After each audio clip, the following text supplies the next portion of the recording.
Well, good morning, my brethren and sistern. Welcome to It's Sunday. It's Sunday morning. Hope you got your coffee. I got mine. Going at it. I made it extra strong this morning. I'm slurring in my coffee. I'm slurring in my pre-caffeinated speak. So, good morning, everyone. Glad that you're here. It says we're having trouble connecting you to Facebook. Oh, okay. Well, hopefully it's over there now. Good to see you all. Hey, Uncle Dave. Good to see you. And Field Guy. He has to go to some stupid store meeting from 9 to 11 a.m. So he'll have to watch the replay. Hey, Field Guy, in the replay. I hope the meeting's going well. Susie Q, good to see you, as always. And Romeldian, glad that you're here this morning. Roger Rabbit, good to see you, brother. I know you lurk around a lot, and I don't get to see you quite as much, but it's nice to see you this morning. And Matt Finn, good morning, Master Finn. Good to see you this morning. I've got some fun stuff I want to share with you this morning, as well as maybe some deeper stuff if we get that far. We may just get to the fun stuff and leave the deeper stuff for tomorrow on the Intrepid radio program, which, by the way, if you missed the announcements, we're going to Monday, Wednesday, and Friday instead of Monday through Friday with the Intrepid radio program. So we'll have Tuesday and Thursday off from the Intrepid radio program. But Tuesday, we're filling in that gap just a little earlier in the day with the third episode now of Robertson with Wendy Robertson. And we'll be going at 4 p.m. That's afternoon drive time with that show, Robertson on Tuesday. And it's 4 p.m. Central, 5 p.m. Eastern, which I guess would be 2 p.m. left coast time. So you can come and join as you will. That's 10 p.m. Great Britain time. And so Chad Sanders, good to see you this morning. And, for as awake as I feel, my face doesn't feel awake. That's maybe that's part of getting a little older, is that hey, Beth Kirkham, you notice that do you get this? My eyes don't like to unpuff during the day. And I get like an hour a day, somewhere like between 2:10 and 3:10 p.m. My eyes will open up fully and I feel like, oh, I'm awake now. And then it starts to go back to the way it was when I woke up in the morning. So that's my mornings. How are your mornings? And coffee is good. The coffee is strong. I call it rocket engine fuel. That's too wordy.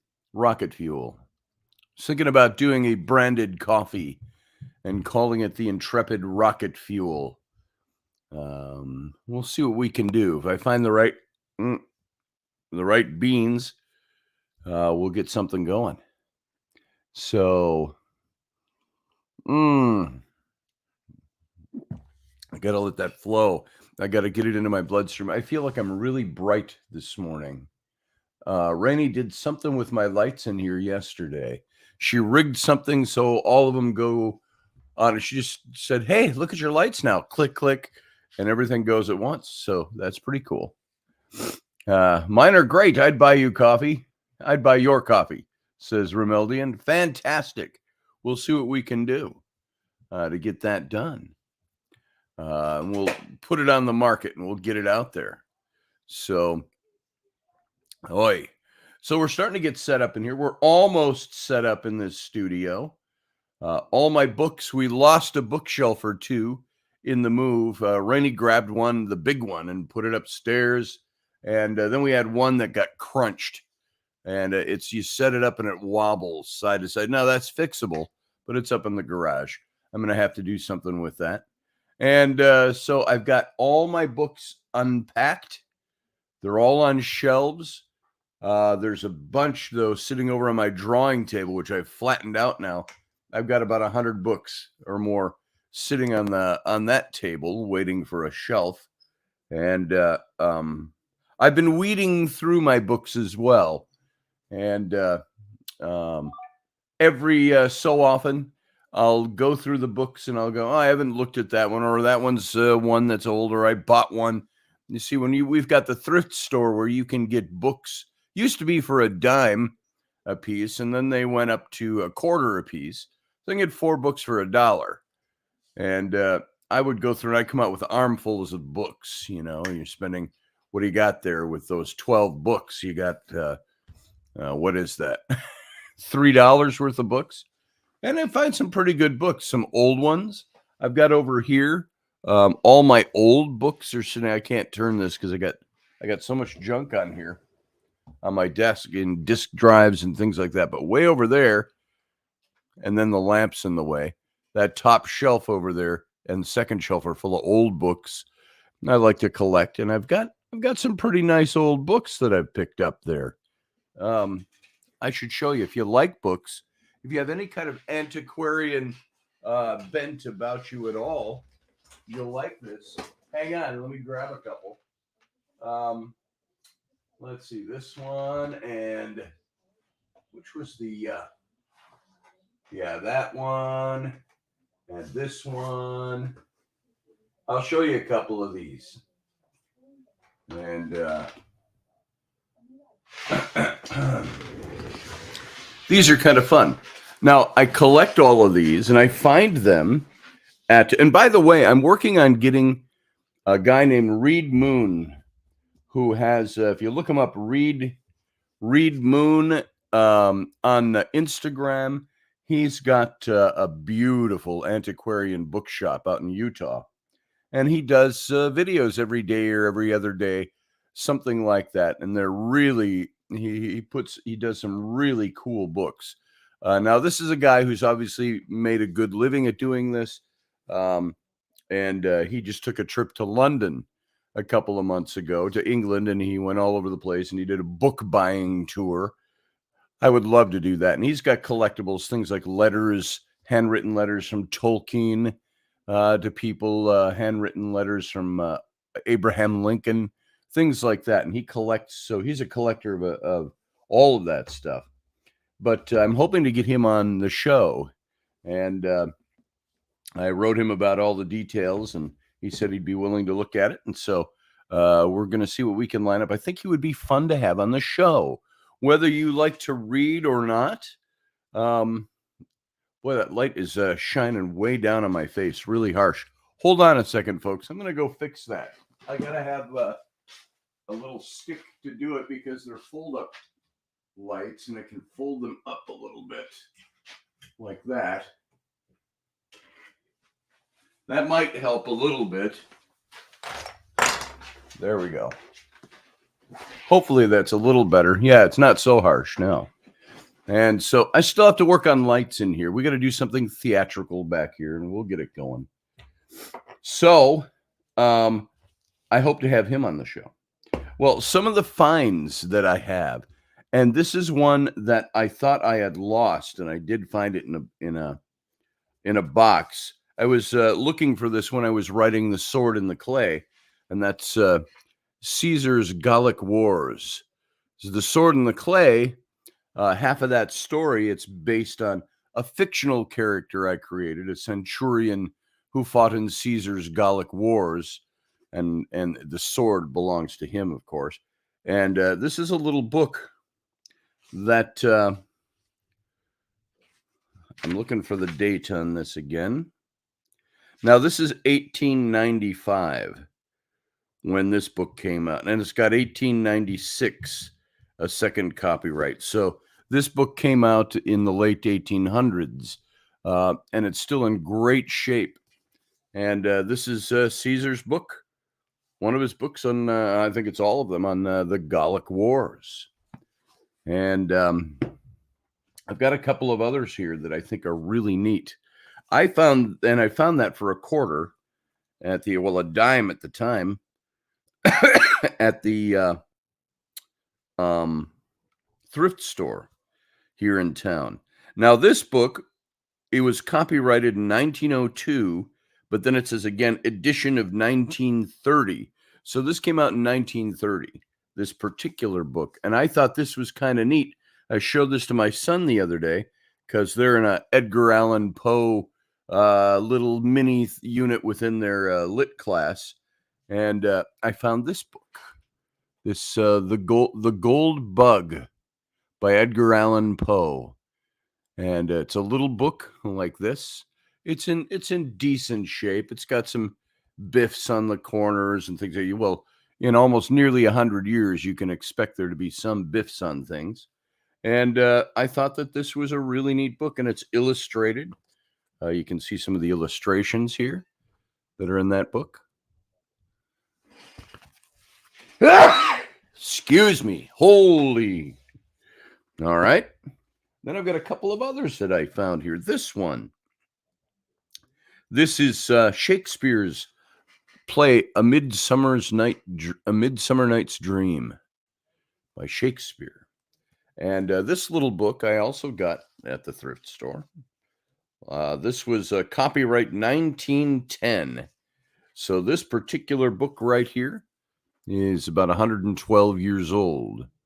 And it's in great shape for being that old. Hopefully, should I be in such great shape at 110 or 112? It's got a few biffs on the corners. I've already got those. So this is one of my favorites. When I picked this up, I got this for $0.10 at the thrift store. And this is a copy of Ben-Hur. Now, if you remember the movie with Charlton Heston back in the 50s, this is the book it was based on. Now, this particular book, it's got, I always thought this was kind of fun to see. To Effie from Sophie. And it's dated August 6th, 1907. That this book was given from Sophie to Effie. I like seeing the old handwriting in it.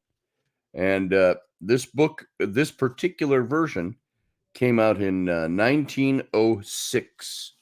It says on the title page at the bottom. And it's still in wonderful shape.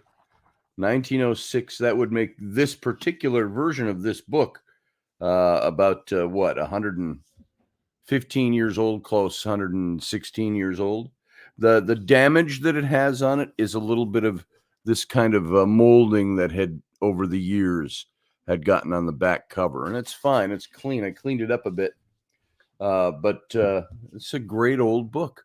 I looked this particular book up online when I first got it to see what the 1910 version is. And I think Ben-Hur originally came out. Let me find out. Ben-Hur book original publication date was 1880. So this book came out originally in 1880, and this is a 1910 edition of it. No, before that. 1906, did I say? 1906 edition. So this is 26 years later. This is a second edition that came out. Now, this book, I looked it up. This particular one, in the shape it's in, is right now to a collector worth about $250. And I got that for $0.10. So I thought that that was pretty cool. So those are some of my old books. I've got a bunch of old books over there.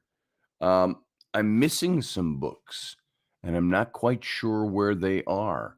I had my Wizard of Oz books by Frank L. Baum, a series of 4 of them that I had that date to the early 1900s. And so they weren't first editions, but I love old books. And I love reading books. We got Uncle Dave is here this morning. Let's pull in Uncle Dave. How you doing? Hey, how are you today? I'm good. What's shaking? Oh, just doing my morning coffee and listening to There it you. is. Coffee. Coffee is better when you call it coffee. Coffee, yeah. So, Carlene Griggs, good to see you. It just blotted it out. I was going to say your whole name, Griggs Smith, from over at, I think I met you for the first time over at KB's Coffee, Morning Coffee with KB in the Castle by the Roadside. every morning during the week at about 8 a.m. Central, 9 a.m. Do you hear that? Do you hear the screaming? No. I do. Kids up? We didn't get any snow, which is good. We had a few flakes in the air yesterday. We had a dusting on the That was ground about and it. on the rooftops yesterday, but Yeah, we didn't get much here yesterday. It's coming. It's what I don't know what the current temperature is right now. Let's see. Let's find out. Hey Siri, what's the current temperature? I can't tell your location because of your settings. Where would you like to hear the weather for? Somerset, Wisconsin. In Somerset, Wisconsin, It's 27 degrees right now. And the high today is going to be 28. So it's not going up much. So I think it's coming. Hey Siri, what's the 5-day weather forecast for Somerset, Wisconsin? Looks like in Wisconsin. yeah, winter is here, boy. And cloudy skies between today and Thursday. Okay, the highest we're going to get this week is it says it's going to be 24 here. The other one said 28. 37 is our high temperature this week. And then it declines by Thursday and Friday. So it's a little chill outside right now. Yep. I So- gotta go to the Viking game today, but You gotta? Yeah. Who are you going with? well, I'm actually going to a friend's house to watch it, but Oh, that's cool. Yeah. but I have to go outside to get there. I'm not happy about it. It's the from the house to the car to the other house. Yeah. Hey, Ryan Gale. I worked on both the paintings yesterday, so I can't touch them for 4 or 5 days. So I don't have anything else to do. Ryan says it's time to oil up the tauntauns. Yes.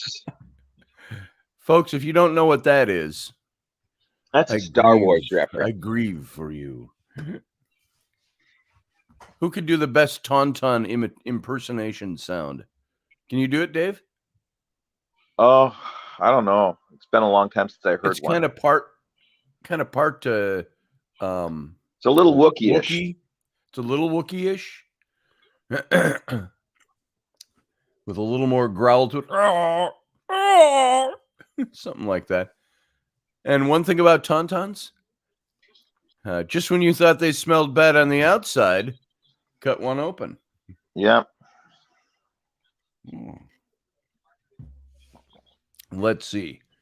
You're getting a mix of snow and rain today, Charlene says. 46 degrees. Oh, 46 would be nice. I can handle a brown Christmas. That doesn't bother me. If it snowed for Christmas Day and then melted before January 1st, I'd be happy. I'm here to. I'm channeling my inner KB. I'm not afeard of snow. Afeard. So I'm not afeard of snow. I just don't like. I don't like. I suppose the good thing about working for myself and working at home and being here, I don't have to go out much, which is kind of nice in the wintertime. I get tired of snow and ice. That's the thing for me. So I don't need hot and humid. I'm never going to move to Florida. Knock on wood. They say never. I'm never going to move to Florida. I'm never going to live in a hot, humid climate. I don't like it other than here in the summer times because it's the reverse in the summertime. Those of you who think Minnesota, Wisconsin is a frozen tundra year round, we get over 100 degrees and really high humidities and dew points in the summertime. It's like subtropical up here in the summer. But those two opposing seasons give us the wonderful springs and autumns up here. Yeah, I like my autumns, but they always lead into this death. Yeah. That's how I see the winter. It's just I love autumn, but it always leads to death. Yeah. So, speaking of death and speaking of tauntauns, I'm thinking of my cat Oscar, my big fat black cat Oscar, who looks like a throw pillow if you are not looking, and because he's all black, he just melts into one big lump of black, and you think you're tripping over one of the kids' fuzzy pillows or something. And he's not doing well, and Oh, that's not good. he may not be with us very much longer, I fear. He hasn't eaten the last few days, but mostly it's because I don't think he feels like getting up and eating. I have to put it down right in front of him. I'll probably get a can of food, soft food for him. And One thing about having pets is it helps you teach the circle of life to kids. ain't that the truth? Because everybody was very worried about him last night. And I said, I'm not going to run him to the ER. I said, ER visits never happen until it's after 10 p.m. And so I'm not up for that. I said, let's see how he does tonight. And so we'll probably bring him in now. He started with doing this weird about a week ago. Woke me up in the middle of the night. I heard this. And I thought, what the fuck was that? And I woke up and I'm listening. I think it's one of the kids' toys or a game they left on the TV. Oh, I remember you talking about that. Yeah. And so I'm walking around looking for it. And then I see Oscar and he's like, and I thought, dude, are you okay? Are you dying? And I'm thinking he's trying to cough up a hairball. So we got him some of that stuff that's supposed to loosen hair, because cats can get those hairballs stuck, and it can become very serious. Well, we tried some of that medication. It didn't work for him. We didn't see any hairballs come up, and he's very lethargic right now. But I came up to him yesterday when the kids were all very concerned last night. And I went over to, and I pet his head. I always take him and I always stroke him around the ear. And he looks up at me and his mouth opens. He always does. He's always done the silent, whenever I pet him, and he loves it. And so he did that, and he tried to raise a paw. So I don't know how bad off he is. We're going to take him in this afternoon and get him some antibiotics, or see if we can get the antibiotics without them seeing him. I have a doubt that they're going to prescribe it. There's got to be something we can get, maybe even over the counter, and so see if that helps him out and what he does. But he was lethargic before. I mean, he's an old man. I think Raini says he was 8 to 10 years old when we got him, so he's got to be 18, 19 years old, something like that. He's an old man, which is up there for a cat. And but he's got arthritis in his hips and stuff. So but man, he doesn't move. If he's sitting in your spot on the sofa and you go, "Hey, Oscar, get down," he's like, "Oh, I can't move. I can't." I'm like, "Get down!" And then you got to kind of nudge him to get off the sofa. But man, if you, I don't know what it is. If he's running after the little cat or something, and he's like, bang, he's like greased lightning. It's like, okay, why didn't you do that? He always just looks at me and goes, "No, fat man's just gonna sit on me. I better get out of here." Yeah, I better get out of here. I'm moving. And so, yeah, that's probably it. So, send out your well wishes for Oscar Dunegre. That's his official name. Oscar the Black. And we'll see what happens with him today. I think he's still alive because I haven't heard any kids screaming about it yet this morning. So is that Raini coming down the steps or somebody else? Who came downstairs? Hello? Oh, hi. Have you seen Oscar yet today? I'm pretty sure he's in the boys' room. He's in the boys' room? The boys'? Here. Take the banners down. So I'm going to do that. See the kid. Take down the banner, and there we go. There's the Bonjour, Rowan. Do you think he enjoys that? Yes, he loves me, Dad. Yeah, he loves you all right. Have you fed him? No. Yeah, you should feed him. He was eating the dog's food. He's fine. He's eating the dog's food. This cat, I will feed this cat. 3 months old. No, maybe 4 or 5 months old. 5 months old. It's a And grown I boy. feed him in the mornings, and by 10 in the morning, he's like, "Man, feed me, feed me." And he's this is the cat that will every move I make in the house. If I go to the kitchen to make coffee, or I walk across, or I go use the bathroom, he's right there. And he's like, zing, across my feet. And I'm like, "Cat, what do you do?" Everywhere I go, he's like right there. He materializes out of nowhere and zings across my feet. And he keeps trying to lead me to the downstairs where he gets his food. Here, give me that. Give him the, yeah. So that's Bob Saget. And so he tries to lead me to his dish. He's like, "Feed me again." And then if I don't, he's eating the dog food. It's like, well, get out of the dog food. You've eaten already today. So you want to become like Oscar when you're 19 years old? I suppose Oscar deserves it a little bit, you know. Should I live to be as old as Oscar is in cat years, I would rather not be a tub of lard. That's very negative. That's such a negative thing to He's say. mostly a tub of fur.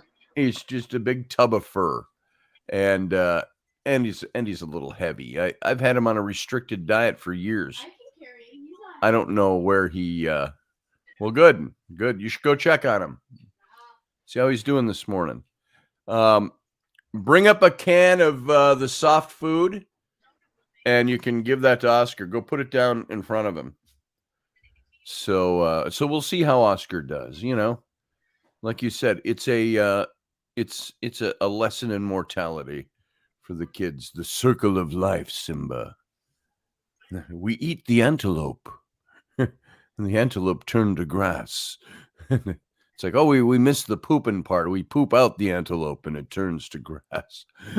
So, It's all good. yeah. The great circle of life. I wish I had a voice like James Earl Jones. You know what I read somewhere? Now you tell me, because you get your finger on the pulse of how Hollywood works. Back in 1976, when he was contracted to do the voice of Darth Vader, they said he was offered a paycheck of $7,000 to do the voiceover, or royalties, and that he chose the paycheck. At the time, 7,000 was a bit more than it is now by standards in 76. Well, and royalties weren't. And royalties weren't great, but You have to keep in mind when this came out. Okay, yeah, this is classified as space opera. space Okay. opera, And at best B science fiction is what people were thinking. and it had a shelf life of maybe 2 years, Mm-hmm. and maybe a cult following if it was real quirky. Yeah. Okay. And now, up until this, the only sci-fi film that was seen as, I don't want to say art, because it's not really art, and nor is Star Wars, but 2001 was the Space first Odyssey. sci-fi film that was really over and above what people had been think of as science sci-fi. fiction fare up to that time. You know, you had things like Forbidden Planet, which is a classic, or The Day the Total Earth classic, Stood Still, which but is still very much a B movie. Yep. And so this movie comes out, and so he chose the $7,000 and got it. And he's made, as far as we know, there may be other things legally that have gone on that we don't know about, but that's all he ever made for Star Wars was $7,000. Now, on the other hand, Sir Alec Guinness playing Obi-Wan Kenobi, he took the royalties. Now, he was already very big at that time. He had made he's an older man now, and he had made he's got money.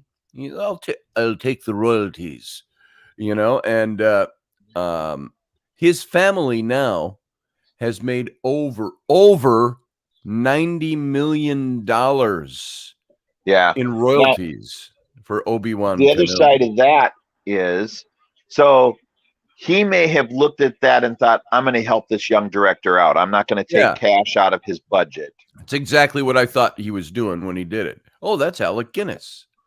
You know, Alec Guinness, what was one of his more famous roles? The Bridge Over the River Kwai. Yeah.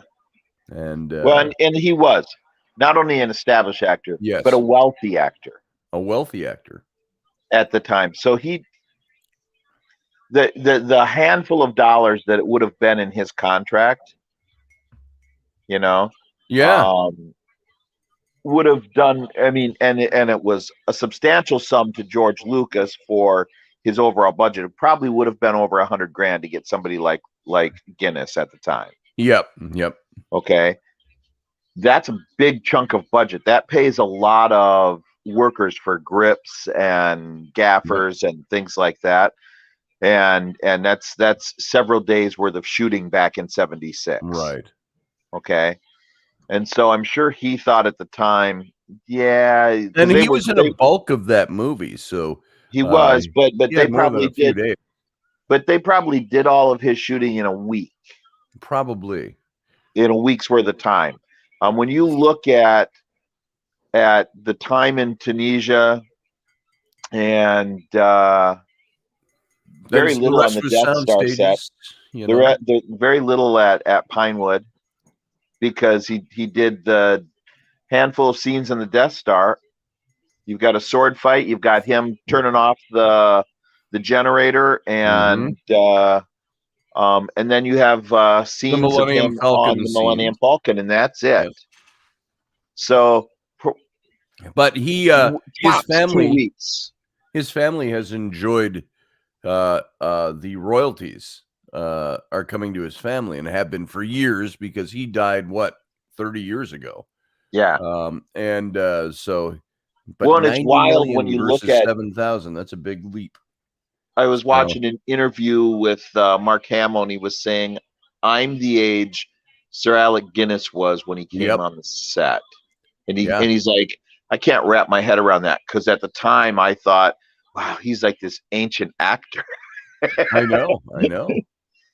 At the time, who's this old man in this? No, he knew very well who he was. Yeah. And that's like, who did I see say that? Oh, the kid. I still call him a kid. He's in his 50s now, believe it or not. Will Wheaton, who played Wesley Crusher in Star Trek: The Next Generation. He said he does this after show for all the Star Trek new shows that are out there.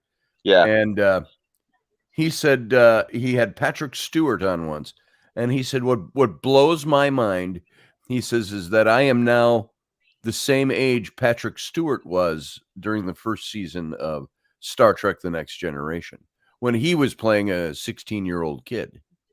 So that's and actually, was he 16 at the time, or was he younger when I think he was a little younger than that, but I'm not positive when he started playing the Matthew Sainsbury. Look that up. How old was Will Wheaton in the first season of Star Trek: The Next Generation? Because I'm thinking he was like 14, maybe 15 tops. Yeah. He was pretty young in that first. I think he was older than 14. He was 15 or 16, I do believe. Scott Allen says, I love Star Wars talk. I'm as yet unbeaten in Star Wars Trivial Pursuit. Nice. That's, Andor is outstanding. I've only seen one episode of Andor, and it is pretty well done. Yeah, and, I'm super happy with it. On that one. I've been happy with all of the TV stuff they've done, and I know that, and that was going into, I mean, when you come out of 76 and stuff, and people are screaming, turn this into a TV show. Lucas was terrified of what Hollywood would do to Star Wars in a TV show, and so really stayed away from it for a long time. And I'll have to say, at this point, for all of you Star Wars aficionados and purists out there, while I love what George Lucas brought to us in the origination of the creation of Star Wars, I didn't think he was all that good a writer. He had some good ideas that needed to be expanded on. Did I hear somewhere, and again, Dave, you would know more about this because of your finger on the pulse of the inside of Hollywood in your career, is I had heard that if you had an idea that conflicted with George Lucas and you mentioned that idea and you said you thought that could be done a better way, George, here's my idea, that you could soon be looking for work. And Well, okay, he was so very much he very much is into his own thing. Yep. And I'm friends with Timothy Zahn through conventions. Will Wheaton was 15, by the way. Thank you, Susie Okay. Q. Timothy Zahn, who wrote the Admiral Throng series and introduced a whole bunch of characters to Star Wars, has been brought in to work on some of the stuff with I saw his. Did I see his name? Mandalorian. We were watching. What were Flynn and I watching? Oh, Flynn is rewatching all the Clone Wars animated series. That stuff is fantastic too. And I thought I saw his name in there. That rings a bell. Filoni brought him in because they're using some of his characters and such in that. So Timothy Zahn introduced a character named Mara Jade, and Mara Jade was a Force sensitive who was in essence raised by the Emperor and became the Emperor's hand. Talk about it for a minute. I'm going to go up and get me some a warm up of coffee. Keep talking, Uncle Dave. In the same way that Stark was the hand of the king in the Game of Thrones series. So she was used in missions where Darth Vader wasn't appropriate and such. Anyways, this character eventually becomes Luke Skywalker's wife in the novels, post movies. Now, all that is not canon anymore, but Filoni has been reintroducing Timothy Zahn's characters back into the mix to make them canon. And there's some footage out there where a reporter, and I say reporter loosely, I think he was a kid that has a podcast, not very old, probably in his 20s, is interviewing Lucas at Skywalker Films. And someplace along the way, and apparently without having these questions pre-approved, though he thought it was understood that he was going to talk about this, he brings up Mara Jade and starts talking about Mara Jade, and Lucas lost his shit and gets up from the desk and tells the kid he's out and tells basically security to throw him out, and that interview is over with. He had wanted to have nothing to do with discussing Mara Jade. I guess he gets the question a lot. And it's not a character that he created, and he has no control over that character really, and she's technically not canon, and he wants nothing to do with it. Now, I've never heard from Timothy that Lucas is anti Mara Jade or anti Throng or any of the other characters, but he certainly wasn't having it on that day. He wanted nothing. Not having it on that day. So, Scott Allen says not many know of Mara Jade. I don't know of her. Oh, look who's joining us. But hey, Wendy. How you doing, darling? Hello, sweetheart. How are you? All right, darling. How are you? Lovely. I was just listening to you all about Star Wars because I'm a big Star Wars fan. Are you a big Star Wars fan? I am too. I knew that. Yeah. I was way into all the novels and stuff, and now they're taking some of those novels that are quote unquote legend, and they're reintroducing them in audiobooks, but they've changed some of the titles, and I'm reading the bio on it, and I'm like, I think I've read this one. Yeah. So I was spending up audio credits last night. I used to read all the Star Trek now. What did you think of the last three though, Dave? The new ones that come out. But I picked this up at the thrift store as well. I have a mixed feeling on those three. I got that Star Trek New Voyages, Yes. Oh yeah. and that one came out in, when did this one come out? Probably 75. 75 or 70, 74 or 75. Let me check the if it's even in here.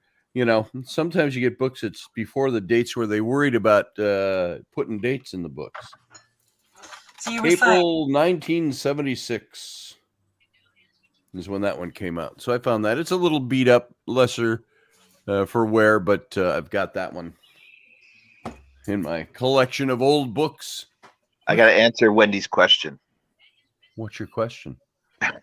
Wendy asked me what I thought of the last 3 Star Wars picks. Okay. Yeah, so I'm not okay. I'm going to go back to the prequels first. I'm not anti-prequel the way a lot of people are. I actually kind of like the prequels. Again, I don't. The people that go off on the writing, I'm like, it's never supposed to be Shakespeare. It's space opera, folks. Yeah. Lighten up. It's not Shakespeare. It's never going to be Shakespeare. I don't know what you're thinking it's going to be. And the actors, you know, they're like, oh, they're too stoic. They're too this. And I'm like, they played it the way George wanted them to play it, you know, or whoever is directing the individual pieces. And so I don't come down on the actors. It's not the actors' Let me fault. pause for a second to say good morning to Ken Ballows, KB. Hey, From KB. Morning Coffee with KB. He's in the chat room this morning, and he said hi about 4 minutes ago. So that being said, I'm not a huge fan of the last 3 films. They didn't take the storyline in the way I would have taken it. They brought in directors who, and you also had Kathleen Kennedy in there, who I'm not a fan of. Why she still has a job, I don't understand. How she's still allowed to work in Hollywood, I don't understand.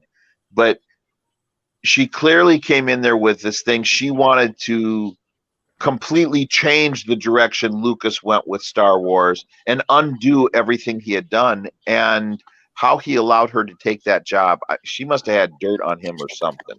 well, or we something. all seen what Disney's done to the whole Pirates of the Caribbean. Well, so that is an exciting example, because poor Johnny Depp, who obviously was victimized so badly, and now they've had to majorly apologize to him.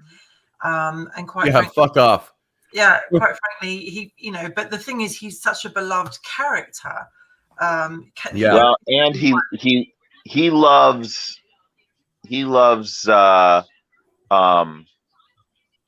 Sparrow the way I love Morgan. So it's hard for him to step away from that.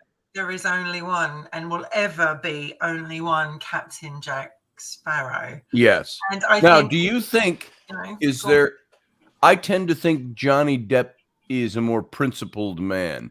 I have found through the years about him, he seems to have a lot of integrity behind what he says and things. And he said, what was he asked in court? He says, if Disney offered you $300 million, would you go back and do Captain Jack Sparrow? And he says, no, I would not. He says, they could offer me $300 million and I wouldn't do it. Because out of principle, he's not going to do it. He said, I actually think do you think he'll stick to that? I think he'll come back, and I think it's because it's the fan base that will. And I don't think that it'll be the money that does it. I think it will be, well, first of all, it'll take a certain amount of groveling and sincere apology work from their side, but I think it'll have more to do with children's hospitals and stuff like that. Yeah. He loves putting on the costume and going and visiting the hospitals. He does. He's a beloved character, and I think that, you know, you only have to watch the little videos he does of when he goes into Sparrow so easily, and obviously he's got a really good English accent in that, and he's got. Yeah, how does he do that? It's down to a fine art how he just goes in between the two. I mean, he said he got the voice from is it Keith Richards? Keith Richards. Voice, the mannerisms. If Disney tries to do another Pirates of the Caribbean with what's her name? Something Robbie, Margot Robbie, or something like that, it won't work. Margot Robbie? No, yeah. There's rumors that she's going to do an all-female. But then I was reading, I mean, look at Ghostbusters when they brought the female Ghostbusters in. It doesn't work. It's You have sick. to stick to the tried and tested, which is the original storyline, and break it down like that. And so from what I've read recently, the what's her name? I don't know why a studio would risk upwards of $100 million to make a movie to try to replace him. You see it done in other times. I think Keira Knightley and Orlando Bloom have said that they're willing to come back, and that's cool. They obviously want Johnny Depp, and there is only. But what we're talking about with Disney, with Star Wars, what they did to Star Wars, if they never took, I believe, Captain Jack's appearance down at Disneyland, which says a lot, really, and they just, you know, it was so. With Star Wars, I was really the moneymaker. They know it, so. But we were talking about the one. Yes. Wow, and I have to say, my favorite out of all of them. Well, I loved all of the movies. Out of the first three, it would be was it the one where he turns into Darth Vader? I've forgotten the name of that. Which one was it? Where he gets all lava eaten up and number 3, like the third one. Oh. Yes. And then it would be The Empire Strikes You were the chosen one. And then it would be, actually, I quite liked all of the new ones, but I would obviously say The Force Awakens, because I think it was probably, I remember being in the cinema and seeing that and going, oh my God, I've gone back to being 7 again, you know, whatever it was. Yes. It was a great moment. You know, thank you, Scott. Roger Rabbit. Roger Rabbit. I'm surprised there isn't one about Captain Jack transitioning into Captain Jacqueline. Please don't do one about female pirates. Nobody really wants to see that at all. Nobody. They just want to see Captain Jack. Well, now. I could see it. I can get it, but come on. What I mean is, there's like what was her name? Mary Bonnie or Graylien? Anne Bonny. Anne Bonny. The real female pirates that were notorious. I would love to see, and there's some etching of her, you know, like with one breast hanging out and the sword and stuff. Oh, like she that. was famous for that. Like if she's about to kill somebody and they didn't realize she was a woman, she'd bare her breast. Like, I'm a chick. I'm a chick and I'm gonna kill you. wasn't the At World's End, when they did At World's End, and all the pirate lords they were all based on real pirates. Including was she Chinese? I can't remember her name, but yeah, it was amazing. I thought it was a brilliant film at World's End. Scott Allen likes Revenge of the Sith. That's the one that's the one I meant, Revenge of the Sith. Yeah. That's the one, yeah. Well, and I like the standalone films. The Han Solo story I thought was well done, and I really liked Rogue. I liked the Han Solo movie only as a standalone. Without Harrison Ford, of course, you know, and of course you can't get Harrison Ford to come back and well, he's not going to play himself at 20. Earlier. He's not going to play himself at 20. So if you want to do a prequel like that, I thought there could have been better actors to have played the part. Go ahead, Wendy. You're just going to say the guy who played Han Solo, in my opinion, sucked. He was tiny. He's not tall in any way like Harrison Ford was. He had no persona like him. I was just like, Rogue. Who do you think might have played a better Han Solo, younger Han Solo? I tell you, and he's oh God, let me just get his name. And he's on. Was it the Ingruber guy? He was in. He played a young Harrison Ford. Yes. In what was that movie? Just bringing it up. It was a love story. Anthony Ingruber. That's him, Ingruber. There was him, and the other one is Jamie Costa. Jamie Costa does an amazing Han Solo, and if you actually follow him online, he actually did a whole fan-made film of Han Solo. I didn't even think of who Jamie. You know who I think did a great young Harrison Ford is River Phoenix. Oh yeah. Oh, Jamie Costa he did a great. Jamie Costa did a great. Which was brilliant. Oh God, why am I slipping on his name?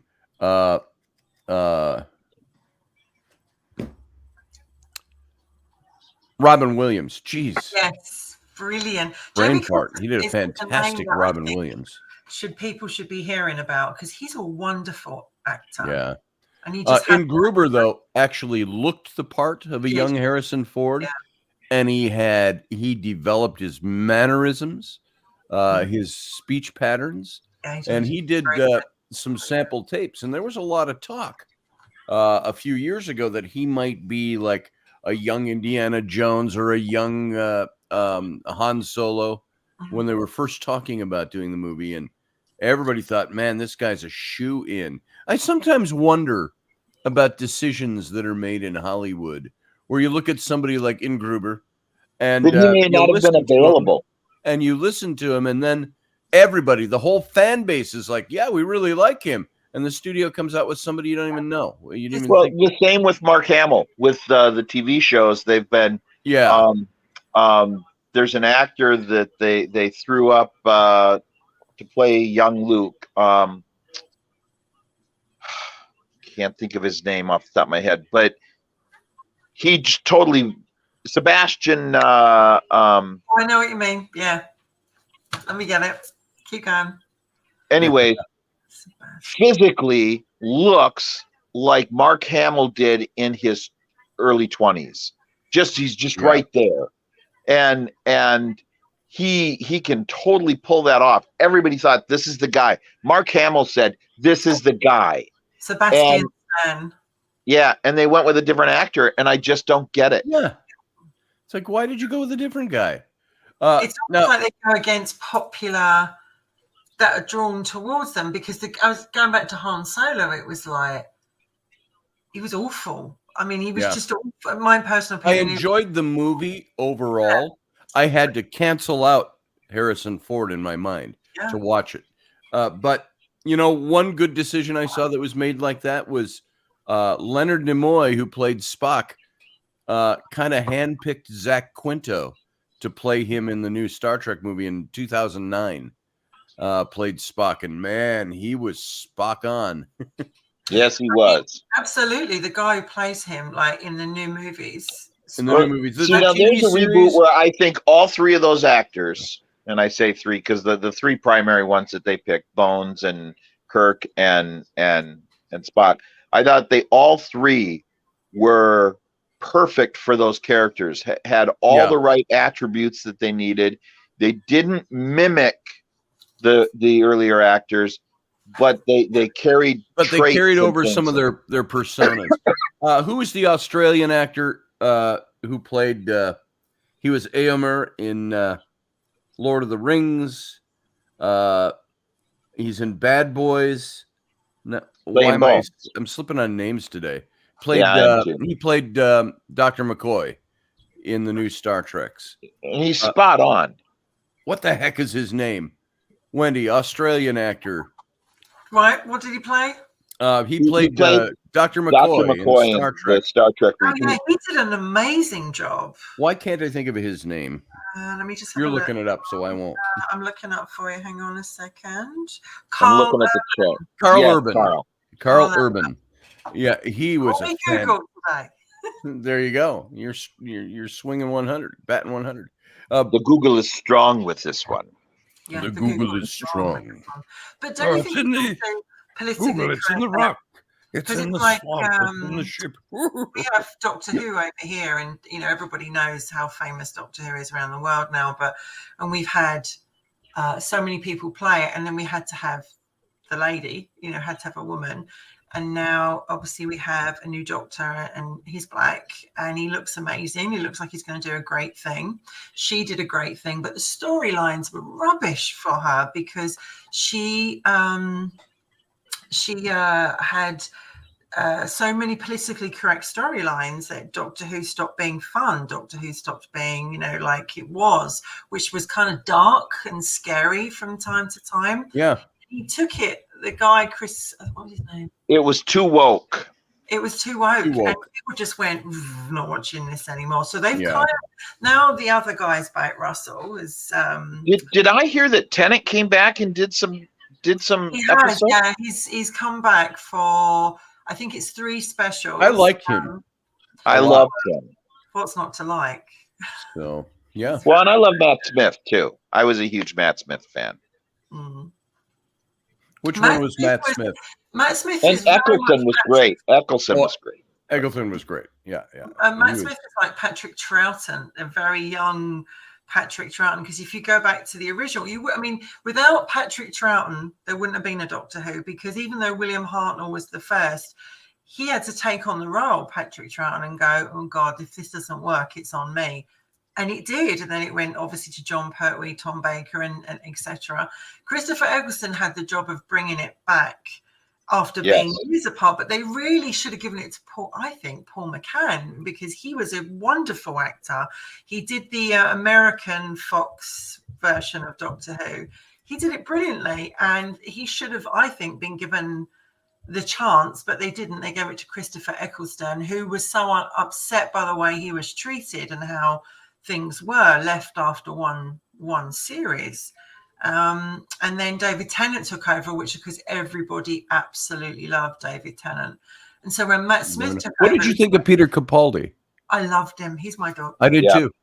I think he was my absolute favorite Doctor. He is what Doctor Who should be. You know, he's cool, but he's mysterious. He doesn't get involved emotionally with his companions. You know, he's got that edge to him, which when he became Jodie Whittaker, which is no dislike to Jodie Whittaker, she only is good as the writing. They kind of went, "Oh, no, you can't say this and you can't do that," and it was the whole woke thing. Yeah, and it just went down the pan. It did. And It didn't work. And we're all wondering now. I've forgotten his name. The guy who's taken over. I should know it, but the guy is taking over from Tennant. It's a lot riding on him. You know, everyone who takes it over is a lot. You've got all the other people sitting on your shoulders. Right. But he's got Russell Davies. Is that his name? I couldn't tell you. I haven't seen anything on it, so. Oh, well, he's coming because Disney now are involved in Doctor Who. They've now done a deal Really? to bring Doctor Who to America and have it more publicized, more money. It was already here Yeah. without their help. Disney has not. BBC Oh my God. and Disney. Disney can do some really great things. Disney can do some really buffoonish things. Got Doctor Who. I liked some of the things they've done with Star Wars. Okay, I but like the things that you like are the things where Star Wars fans took over and said, "Okay, F you, Disney, stay out of it. Just let us put your check in here and let us work." I liked the Obi-Wan series. That was brilliant. I thought that was really well done. I came out of that series going, "Yes, Darth Vader is evil again." You know, Well, he's not because they woke got anymore. Kathleen Kennedy had little or nothing to do with that. That's what I heard. It made me cry between the scene between him and Obi-Wan and how they did that. His face was blue when he talked as Anakin. And then when Darth Vader took over, it would go red again. It was fantastic. It did really well done. Wonderful. Yeah. And so, guys, if you haven't seen that series, I think it was 8 episodes long. That was a great mini series. The in-between period. They're going to do a second season. I think they're going to do a second season of that. Yeah. I'm hoping that what's his name? My brain's like yours today. It's gone. Not quite. Mine's far What's his gone. name? The guy who plays Obi-Wan. Ewan McGregor. Ewan McGregor. Yeah. Bring it back, and I think a lot of us are. He's good at it. He was a great choice for the young Obi-Wan. Yeah. And he got the vocal patterns down and all of that. And right at the end was Liam Neeson without any shadow. You know, he was in for a brief moment in the Obi-Wan series. Yeah. But I didn't realize in the last Star Wars, when Rey is waiting to fight the Emperor, they actually were going to have all the other the Jedis behind her. Yeah. And that would have been an amazing scene, you know, like that would have been. But due to money and other things, they didn't do it. Yeah. Here, I'm gonna do my best KB impersonation right now. Now I'm gonna leave you two to talk because I gotta go take a commercial break, what they call a commercial break. So you carry on. I'll be right back. You two carry on. Oh, how are things across the pond this morning? So, but I did think in the end, like they sort of. What did you think of the whole Rey Skywalker thing at the end? Yeah, I like the character. I'm not a fan of what they did with Ray through the whole thing. Yeah. The other thing that upset, I wish that they had stuck with the. So in Legends, Leia and Han have 3 kids: That's right, they do. Jaina and Jason, the twins, and Anakin, who is their youngest. I wish they had stayed with that. It's just that they made a bunch of jumps in there that I wasn't happy with. I wasn't happy with them killing off Han Solo. I don't think that should have happened. Although he was very keen to do that, wasn't he? He'd been wanting them to kill him off for years. Yeah. I wasn't thrilled with that, and it's not how I would have killed off that character. I think the one I'm really sad that they killed, and I really hope there's any chance they could actually bring him back, was Ben Solo, because I actually think they actually have cut themselves off there, because they could have done so much with that character. Like, I know. But again, I didn't. I was unhappy with how they treated all of that. But again, a lot of that's Kathleen Kennedy. It's very much this whole, as I say, this whole political woke side of it. But Luke Skywalker, I mean, when I don't know about you, but at the end of The Force Awakens, when I saw him, I was like, oh my God, it's Luke. And then to see, there's a lot of controversy over, is it The Last Jedi, or because literally some people hate it and some people love it, because it's quite dark, isn't it? The second film is normally the darkest one, although in the first 3, it was the third one, Revenge of the Sith.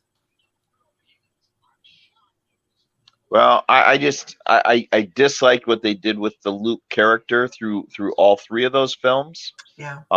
It was completely contrary to who the character is. Mm-hmm. And it clearly against the direction the fan base wanted to go. So they just did everything they could to kill that off. And I will tell you, a lot of Kathleen Kennedy involved in that. I will tell you, the first of the second trilogy with the little boy Anakin, I hated that movie. Yeah, me too. There were elements of it that I liked. I did not like Jar Jar Binks. I'm sorry, and I'm not just going along with the crowd on that. He's just thrown in there because there's always a comic relief, and there's always a marketing thing, and he's thrown in there to sell toys and make kids. That's exactly laugh. it. That's the only reason he exists. It wasn't funny though at all. No, it just wasn't. But funny. if you were 8, yeah, no, Sam would walk around and go, "Misa hungry."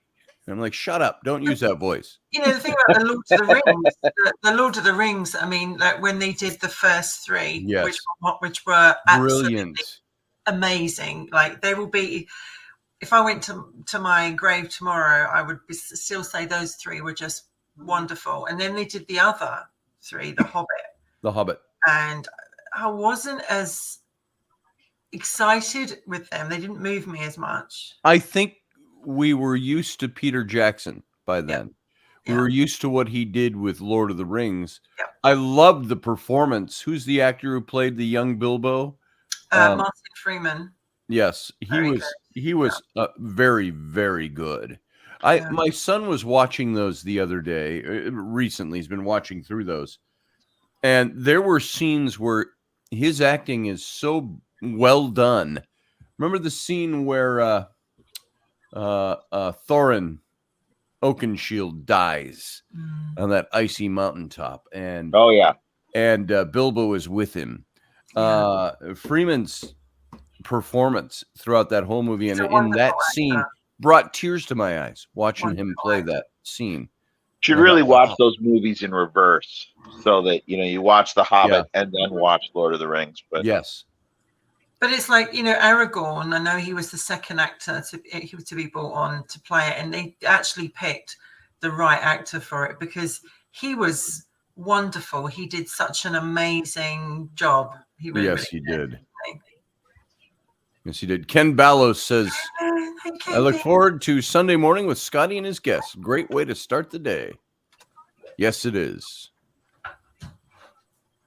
Oh, where'd she go? I'm still here. Okay. I think she's letting Henry out. I just had to shut I the figured door. something was up because your chair was still My there. flatmate was about to walk in, and I was like, she would want to be on camera. But yeah, no, seriously, it was Martin Freeman was played Holmes in Sherlock to Benedict Cumberbatch, and they were such a great team, the pair of them together. I really enjoyed that, and I think he brought a lot of humanity to Bilbo. I think he was the right choice for that role, definitely. Yes, very right choice for that. That's when casting was absolutely right that day. Mm-hmm. When they chose him and they said, "Do you want to be Bilbo?" I mean, he was a great Watson too. I really liked his take on Watson. And I enjoyed the Hobbit movies. There were parts where I know it lost me a little bit, and I was kind of like, okay, where are they going? How did they stretch that one book into 3 movies?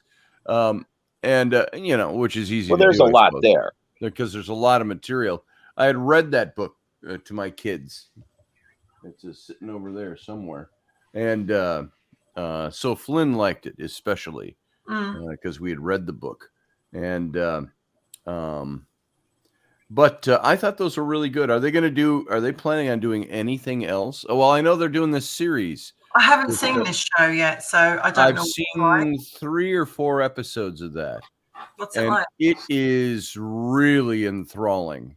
Oh. People are saying, "Oh, it's outside of canon," or they messed with this or that.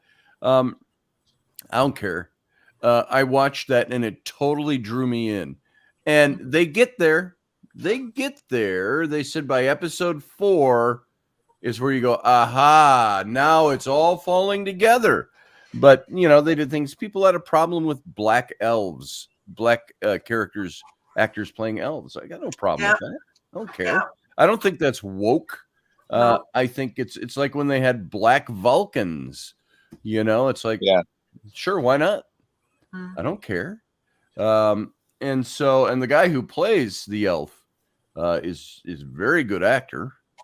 So I've enjoyed that series thoroughly. It's got that whole feel of the Peter Jackson films. And so you're really swept away by that. The storyline is good. The characters are good. Well worth watching. I think that's the thing with, when you're going to do a movie, especially like you were talking about young Luke Skywalker, young Han Solo, using Doctor Who as an example. Well, you've got William Hartnell, who was quite, mature when he took that role on. Yeah. So they still bring him in. They still bring him into the series, but now they use David Bradley, who's the most amazing actor. Well, and he looks so much like Hartnell. It's like he's got the mannerisms, the way he does. He's just wonderful. But then you think, there's a few people that I think it was a guy called Richard Harmsworth or something paid it before him. But you think like, what happens when David Tennant's? I mean, Doctor Who could go for years. It could go for years. It's gone for 6. It's coming up to its 60th. It has just gone, I think, 60th anniversary. So it could go on forever. And then what happens when David Tennant's no longer? Is it still? Sure. It will go on, and you just. But look, they used Tom Baker in the museum. Yeah. And that was what museum are you talking about? The Doctor Who museum? Yeah, he's the curator in when they're looking at the painting. And he kind of looks at me and goes, "You look familiar." And he's like, "Oh, see, no, I didn't see that." Oh, yeah. The context was John. It was on the 50th one, the Day of the Doctor. Yeah. But then a little gripe I have to. Everybody knows I'm a massive Supernatural fan. Yeah, loved all the series, too. 15 series, loved them all. You've got the car. I have the car. That's true. But then they've brought out the Winchesters. And although Jensen Ackles brought that out, and I love Jensen, you know, he's wonderful, but I've only seen bits and pieces of it. And what I've seen of it, I'm like, oh no, they've literally taken some things that were canon in Supernatural and completely different actors and different storyline. And it's like, hang on a minute, the father didn't know about it. And now the mother's, it changed it completely. And it's like, why can't people just stick to canon? Why Yeah, I know. It's so change it? frustrating. It's right there. There's and if you don't know as the writer, all those resources are there. Jesus, it's like, Here, sit down on my lap. hey, Ellery, how are you this morning? How are you this morning? Are you Speechless stupefied? as ever. That's a rarity, Ellery. Being Yeah, speechless. Ellie Belly being silent.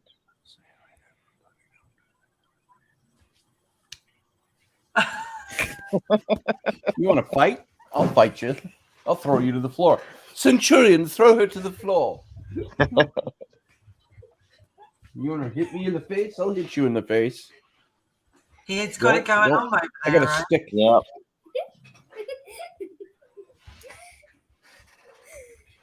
All right, none of that. That's enough. All right.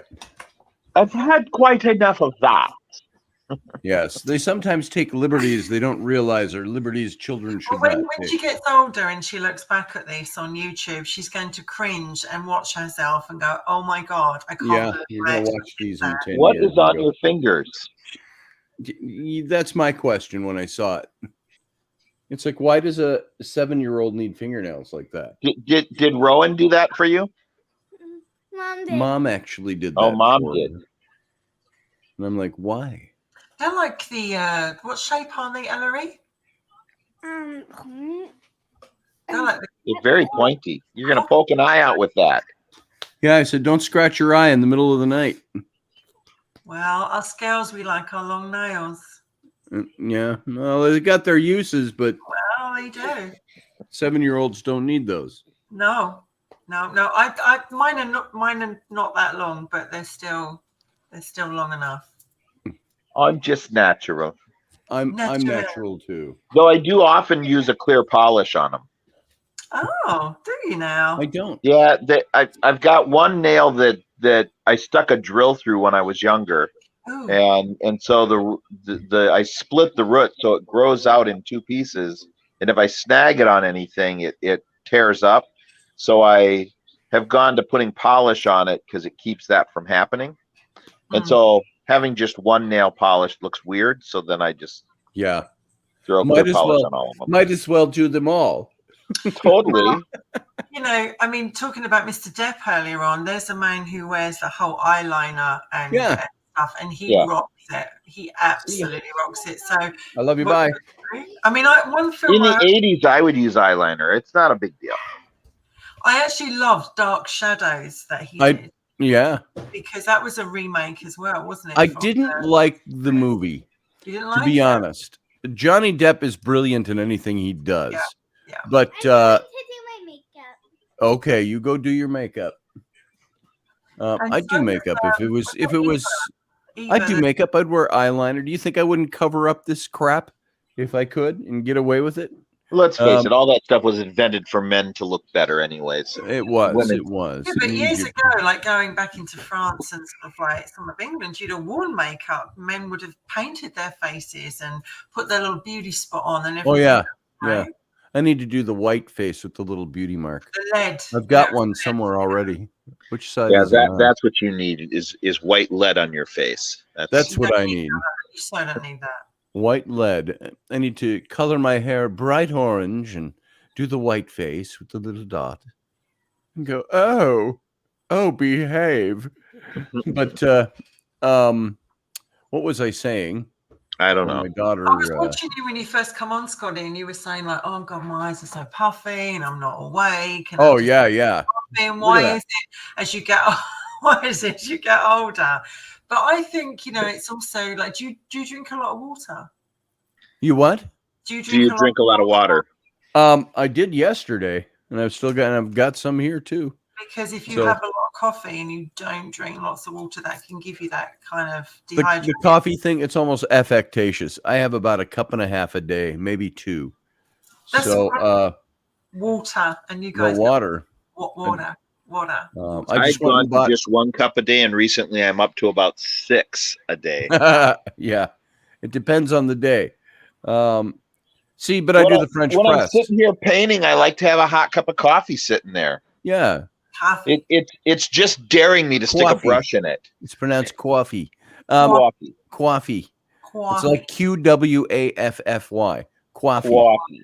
It's a New York thing, and I don't know why I have And that so, affectation. I used to Coffee. drink a lot more coffee. I drink about a cup and a half a day, only because my French press, the carafe, only holds about a cup and a half to 2 cups of coffee, and doing a second a carafe of that means I got to go up and grind more beans and boil more water and all of that, and sometimes I just let it go by, and so I just stuck to the 1.5 to 2 cups a day. So we've had some good feedback as well, Scotty, on the show from Tuesday. Like, Yes, some of my friends and that lot watched it as well, and they were like, "Oh my god, I learned so much!" And it's so nice that people like that. fantastic. Fantastic. Now, you were talking about, maybe I should ask this in private. They were saying there's a different chemistry between you and I than there is between Mark and you. Yes. A lot of Now, is some that a people good point thing that or a out. bad thing? And they're like, No, good oh, thing. Scotty's so bland. They were saying that with Mark, there's very different chemistry, and of course there is, because of everybody you are in life, all the different relationships Sure. you have different chemistry with everyone. And with Strangely Us, it's on the sounds really bad, but on the sofa, it's very That's the very difference. we're on the sofa, and it's very. Mark likes to keep it very. His idea was that it was fun, and it was like, nothing too heavy or too serious. Whereas Sure. with us, we cover more subjects that probably are. So our dynamics do change. But no, they like it. No, a lot of people have, and I don't know if Mark has watched it yet. But I'm actually due to see Mark on Thursday for the first All right. time. So he's like, "Tell Scotty I haven't forgotten." And tell him we want to get him on the show too. I could write him and tell him that, but Yeah. I think you put you and I on a sofa together, the dynamic would be very different too. So, well, here's the sofa. ching. The Strangely Us sofa is behind me, so Yes. and I hope this Right. week we're going to get our jingle back as well, because I really, really like that jingle. Yeah, I've got you're talking about our opening sequence. Yeah, that was pretty cool. I like it, and it'll be there for Tuesday's show this time. And I'm quite privileged that you're still doing the show with me, because I know you're really busy and you've got lots of things going on in your own life, and it's quite nice that we still have the opportunity to do that. I'm glad we do, and I've made room for it. So squeeze me in, darling. Yeah. So when I am curious what your friends think of our dynamic, I was gonna tell you this privately, but you can type it to me if you like, love. I could do that. It's not the privately you think. Okay, all right, hit me with it then. It's a different privately. Let's see. I think there is the dynamic with you and I is I've kept it very professional. Yep. Deliberately. So I don't slip into the non-professional so much. Yep. Because you and I are very good at the non-professional, but not on air.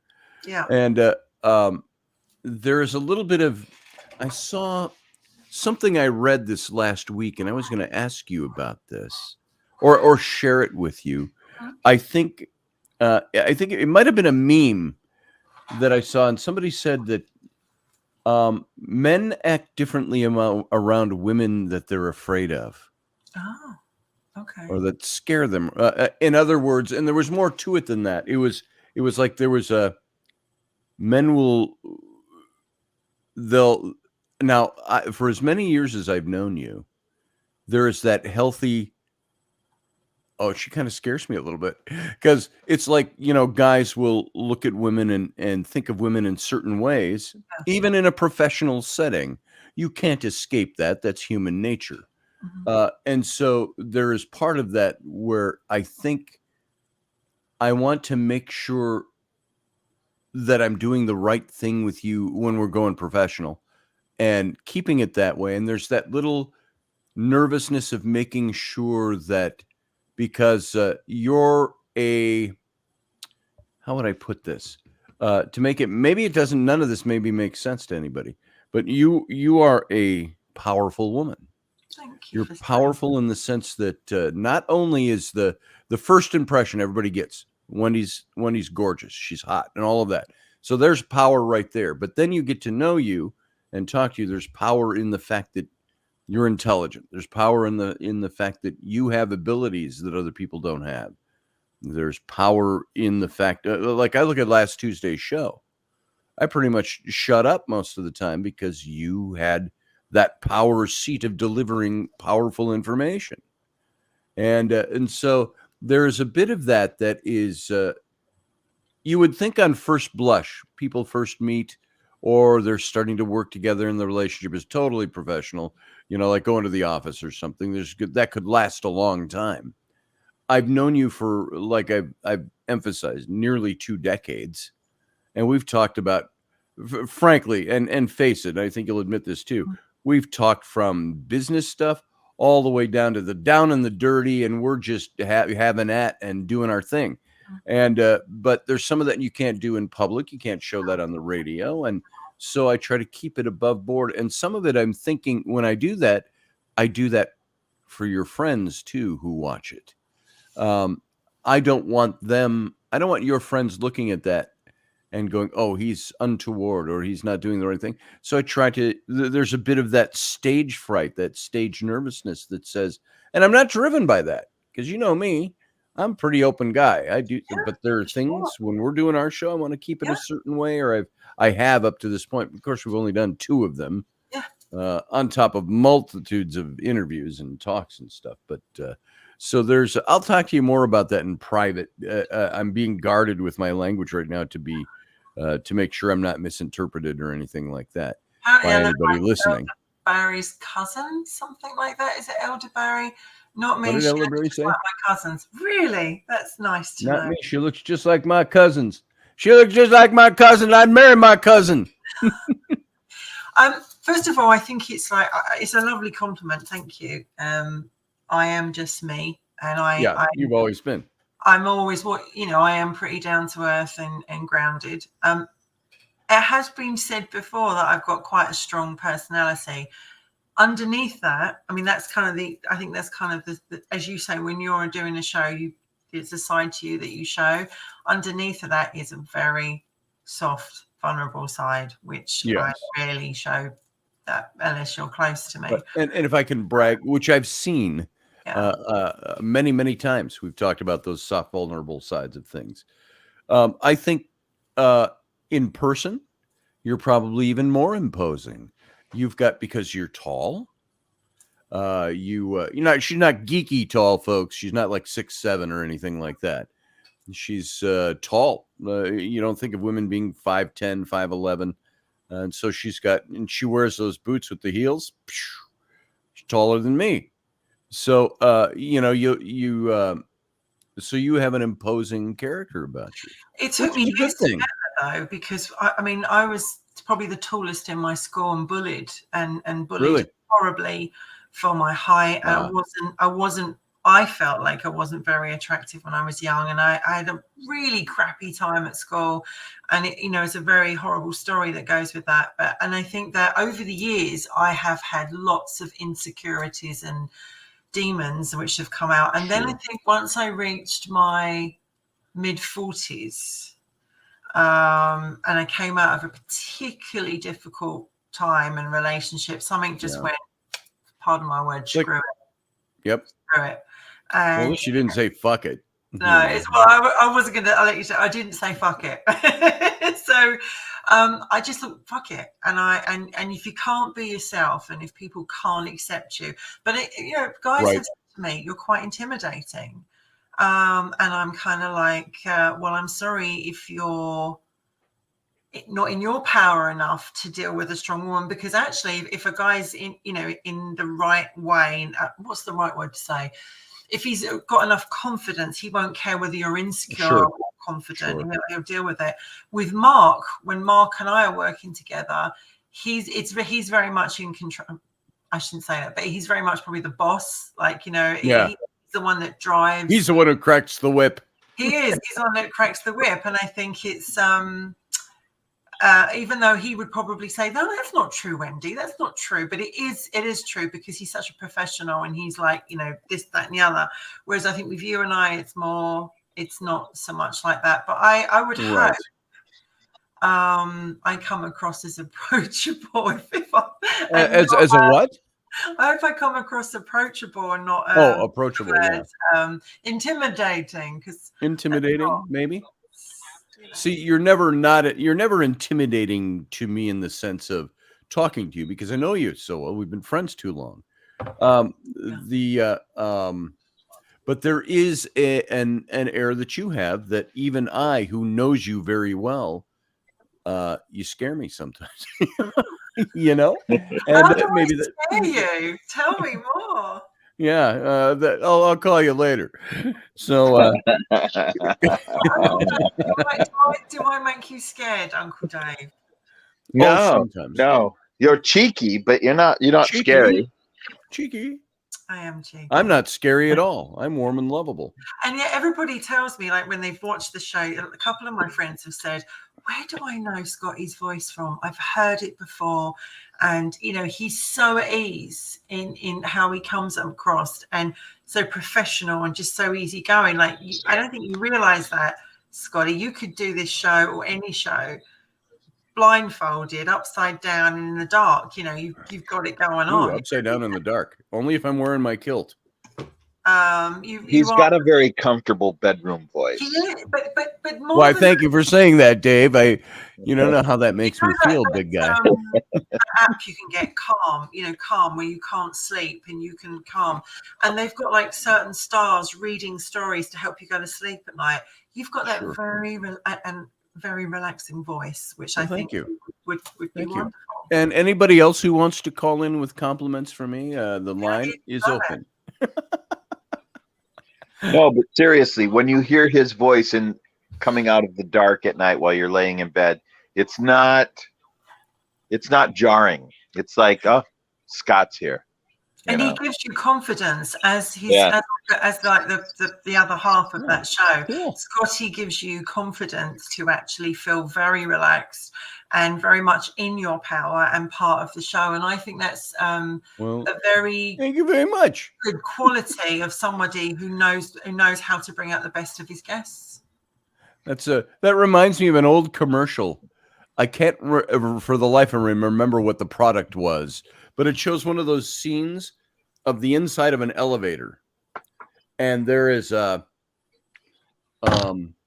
really hot woman standing there, and there's a little stubby kind of Danny DeVito. No air conditioning? I don't know. Danny DeVito kind of guy with a newspaper up, and a guy in a suit walks into the elevator, and it opens up, and he walks in, and he's standing next to the really hot chick, and he kind of turns away a little bit like this. The doors reopen, and she walks out, and they close back up, and he turns and he goes, I just want to let you know I find you very attractive. And the guy at the newspaper lowers and goes, well, thank you very much.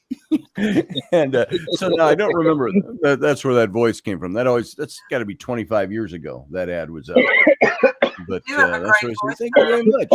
It's very easy to listen to, and it's very calming and it's very reassuring. And I think that when you're listening to one of your shows, and Mark is the same.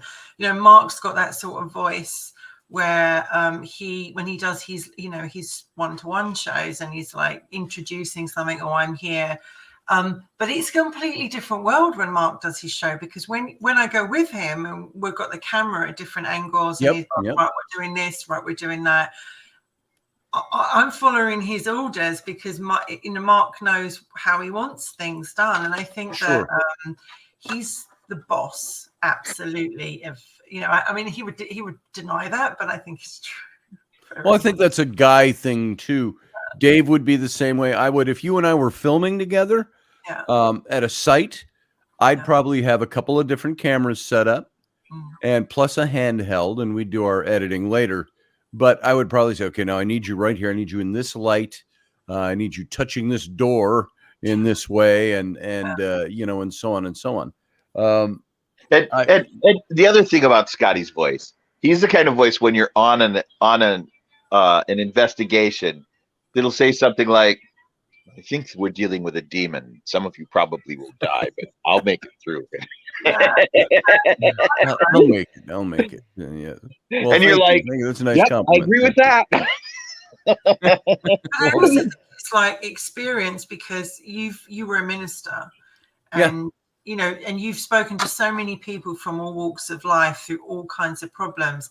I trained as a counselor, so I have talked to people from all walks of life and all kinds of problems, and you get used to it. And I think that's what comes over, what probably makes us more have this presence, is because sometimes Wendy and I have conversations. She's like, so Scotty, lay your head back against the pillow on this leather sofa and tell me what you're really feeling on the inside. Just tell me. And I'm like, so yeah, we've got our things that we do, and I try. I hope I do not come across as being affectatious. I'm not trying to put on a front. No, but I'll speak differently when I read. If I'm reading your normal pompous self, I'm the same pompous me, no matter what. And why do I always affect a British accent when I talk about my pomposity? I don't know. You seem I'm always pompous. I mean, what? Call you Wendy, and I can't help it.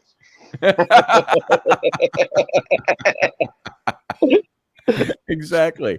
See, I try to have the two voices, because I have, when I'm really passionate about something, my voice will just be, but when there's something really close to my heart, and my voice will go down quite a lot, and it comes over that bedroom voice that you put on and go, darling, lie on my couch, tell me your problems.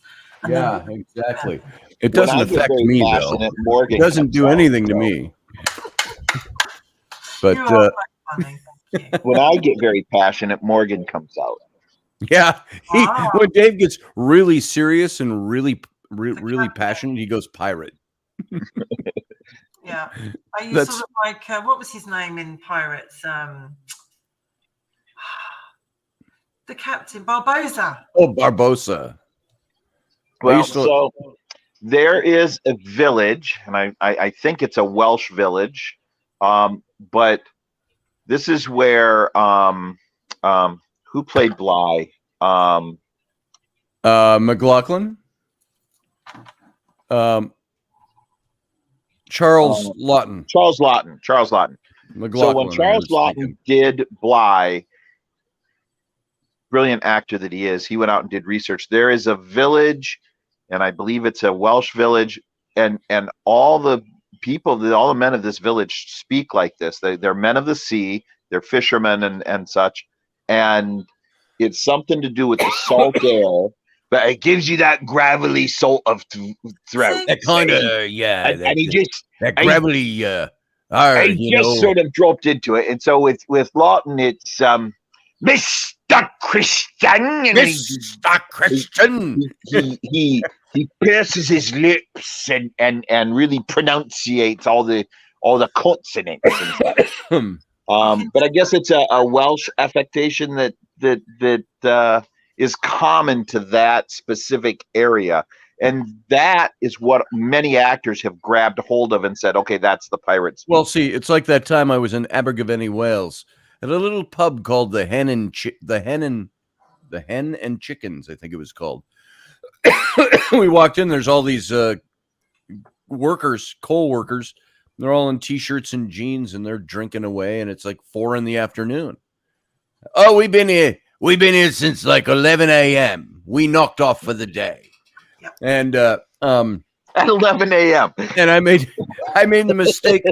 I made the mistake of calling them Brits. I said, oh well.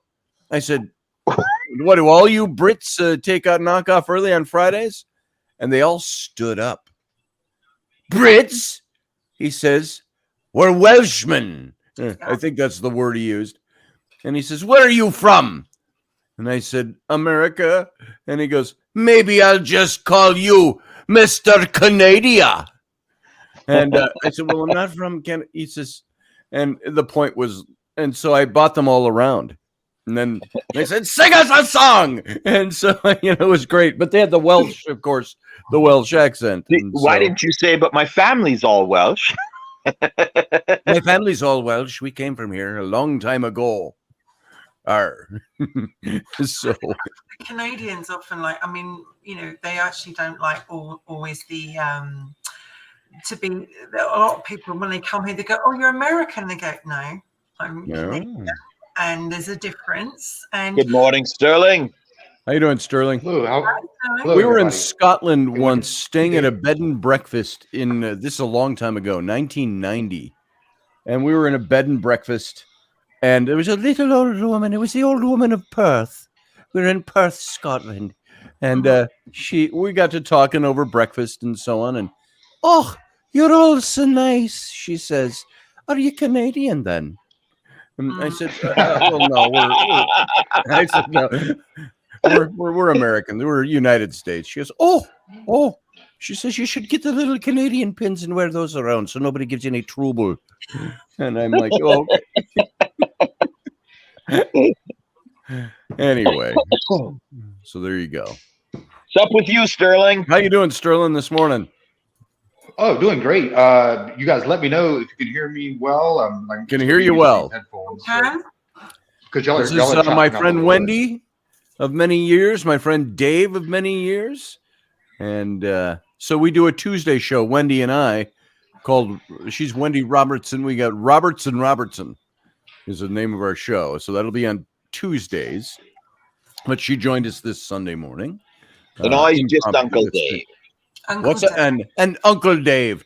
Uncle Dave's always Uncle Dave. Uncle Dave joins in, the captain's cabin. And give us a little pirate speak, Uncle Dave. So I don't talk. So you don't say anything. I played Captain Morgan for 25 years at the Renaissance Festival. So he's a bit of a pirate in art. Lovely. One of his favorite bits that he did, little just snippet on the street, because you're always dealing with street characters. So you're street characters, so you're wandering around. And as Captain Morgan, he says, it was the guy who played the royal prince at the time, and I was his sidekick. And we were walking around, and he'd say, Edmund, which is my character name. He says, teach me how to woo a woman. I said, oh, well, Your Majesty. I said, I'm blah, blah, blah. I said, here, watch. Here's how you do it. And along wanders Morgan.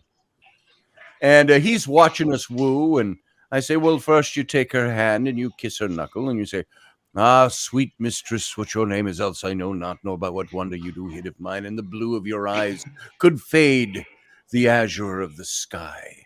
And so on. And Dave walks along. He goes, as Captain Morgan, he goes, you call that wooing? He said, I'll show you how to woo. And he looks at the woman. He kind of squares off on the woman, and he goes, sweet lady, woo, woo, woo, woo. He goes, now that's how a pirate woos a woman. And works every time. Works every time. Every time. And of course, the prince was like, oh, I'll have to try that, And the other one I would do often is like, hello, lady, want a shag? What a shag. I'm going to have to give you boys tips on wooing because, that's not going to work. I got to try that one. It's not going to work, guys. It's not going to work? No. Oh, no, it has, Wendy. Your eyes are like wet jewels in the morning light. And when I look deep into your eyes, do you know what I see? Little tiny pictures of myself, and I look pretty good. Fact. That is a fact. What's on your mind this morning, Sterling? Oh man, just went to the beach with my dog, but we're running out of warm days down here in the south. So I'm kind of. Where are you from again? South Carolina. South Carolina. Okay. Yeah. Yeah, and we actually, you said shag earlier. That was Yeah. a dance that was created here, right? And Yeah, so it has a the little bit of a shag. different Yeah, meaning. I'm not. Well, that's the name of me dog. Mhm. So Oh, really? Yeah. Yeah, we use the word shag all the time here. I All like that word. That and by the way, Captain Morgan had a great entry. Hello, my lady. Want a shag? Yeah, let's just go beyond everything else. We used to do at the festival, and the women would wear, all the big cleavage, things, and I Called think the those are corset. called boobs. Do I you mean think like they were wenches, darling? They were wenches, wenches. and we would just They were well trussed in their corsets, dear. their bosoms yes, were well trussed, yes, and wenches. we just look right away. We just go, I'm going to get this out of the way, so I don't have to sneak it. Guys, we're all like this. Guys, we occasionally, not because we're being evil or prurient or weird or perverted, but when we see a woman with a great rack, let's call it, Mhm. for lack of delicacy, we'll you sneak the little look every now and then, and you're like, because not because you're going, I can sneak the look now. It's just because it's natural. Your eyes just go, oh yeah, and you try to do it without getting caught. But every now and then you get, hey, my eyes are up here, and I'm like, yeah, and your boobs are down there. There's only that much space in between. And some of But those women create a shelf, and you can say, "Here, let me set my point here while I tie my shoe." yeah, Yeah. exactly. And Years so ago- I would just get it out of the way. I'd years just go, ago I went to a let me have Christmas a good stare and a yeah, okay. Yeah. Yeah, okay. Now I got about Okay. 8 minutes of conversation in me without shifting my They're eyes. like, all right, now what were you saying? Yes. Yeah. I used to have No. I'm sorry, were your lips moving? I'm there was a sorry. woman when I was Royal Guard, and we'd wander around. We were the beef eaters, and when we'd be off duty, we'd just wander around a bit around the festival, doing our bit on the street. And there was a barmaid, and Dave, you know who this was? It was Samantha, was her name, and she's also one of the gypsy dancers out there. But Samantha was a gorgeous woman. I would liken her to an Angelina Jolie look about her. And she used to call me from behind the bar, and there's a whole audience in the bar there. Oh, guardsman, she'd yell. And I've got a guardsman on either side of me, and I go, moi? And she'd say, yes, you. She said, come here. She said, and she had the cleavage and the thing and all trussed up, and she goes, I seem to have lost my cherry, and I can't fetch it out. Would you do that for me? I say, you've lost it down there? And she said, yes. I said, well, I'll do my best. And I take my gloves off, and she go, oh no. She goes, I don't want your dirty hands down there. You'll have to use your teeth or your tongue, she'd say. And this is all in front of an audience. And I'd say, well, I'd say, my lady, I said, I think I can do this. And it would be every time we'd walk past that pub. I would look forward to the days where we'd walk past her pub and she was on duty, because it'd be, oh, guardsman. And so, yes. So talking about boobs, that's just where my head went. And it's like, yeah, I'm good with it all. Years ago, I was when I was in Canada. My husband was Canadian at the time, and there was a Christmas party, and I remember the lovely lady, she who ran it, Antoinetta. She was like, she was Italian. She said, Wendy, will you come and help us for the night? And I said, yeah, no problem whatsoever. But you need to find some nice dress. There's Henry. Look, there's Henry. You need to find some nice dresses. So I went out and got this dress, which I thought was suitable. She come back, she goes, no, you can't wear that. And I said, why can't I? She goes, too much boob. You put the men off their food. So I was like, oh, you need to go out and get a pin. So I had to go out across the road to the shop, grab some sort of Christmas Diamante pin and put it on. She was like, it's fine, that's fine. So as the night went on, it was like, and everyone left the restaurant, there was just the staff having their Christmas party afterwards. And I remember there was a little guy, I'm still friends with him now, a little guy called Gary, who was one of the waiters. And I remember was a photograph of us. He's here. And I'm up here, and he went up to my ex-husband and he went, I've just had a conversation with your wife's breasts. And I ex-husband said, "How did that go?" He goes, "Oh, it was amazing, amazing, Lovely. Quite Just lovely. Oh, that's lovely. Lovely. What that conversation it just reminded me of. Yeah, that often Yes. happens.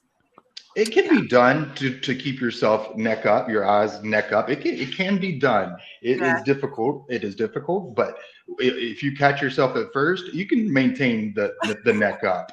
You know, like Yeah, if you as can long as maintain it. It's Yeah. presence of mind. It's mind over matter. It's Really? like when I met Rainey for the first time. I'd known her. She dated a friend of mine, and I'd known her superficially. We're talking 20 years ago, and but I she think that walked was the into the friend's problem too. He knew her superficially. yeah, that was the problem. well, I'm just gonna leave it.